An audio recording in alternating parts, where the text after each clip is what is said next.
ඉතින් මම පුංචි දෙයක් කියන්නද. ඉතින් දැන් හරියට ඔලවයි රෑ 12යි විනාඩි 5ක් විතර වෙලා තිනවා. ඉතින් මම පුංචි දෙයක් කියන්නද. ආගෙන් ආගේ නංගි මල්ලි අයියා අක්කා අම්මා තාත්තා සහෝදර සහෝදරිය එතකොට ආදරවන්තයා ආදරවන්තිය සාමාන්‍යයෙන් ආගෙන් ටයිම් එකක් ඉල්ලනවා කියලා හිතන උනත් ළමයි ආගෙන් ටයිම් එකක් ඉල්ලනවා සාමාන්‍යයෙන් නොකිය දේවල් ඉල්ලනවනේ ළමයි ගොඩක් අය. ආට එහෙම හිතනවන ළමයි කවදාවත්ම ටයිම් එකක් නොදී ඉන්න එපා. මොකද ටයිම් එකක් දෙන්න.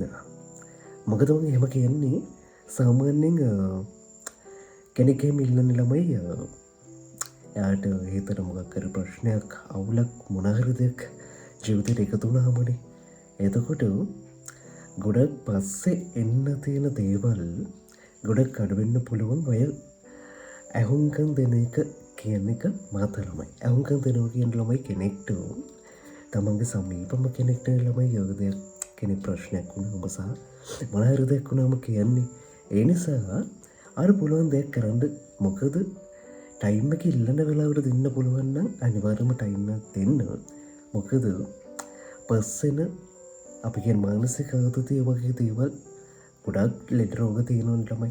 ඒ වගේ දෙයක් මට හිතෙනවා ළමයි මේ වගේ දෙයකින් ඉක්මනටම හොඳ කරගන්න පුළුවන් වෙයි කියලා.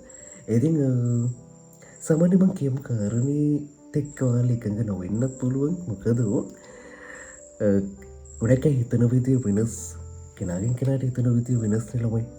සාමාන්‍යයෙන් මට තියෙන අත්දැකීමත් එක්කලා මම හිතනවා මේ වගේ දෙයක් කළොත් සාමාන්‍ය යහුම්කම් දෙන්න හරි ආදරෙන් කතා කරන්න මම හැමදාම කියනවා සෝදාමන්ත්‍රණය තියාගන්න කියලා. එතකොට ජීවිතේ ගොඩක් ප්‍රශ්න අපේ ළඟම ඉන්න සමීපතමයන්ගෙන් තියෙන ප්‍රශ්න ගොඩක් අඩු වෙයි කියලා මම හිතනවා. ඉතින් එහෙනම් මම වීඩියෝ එකට ලයික් එකක් දාන්න. ජය වෙන්න ඕනේ.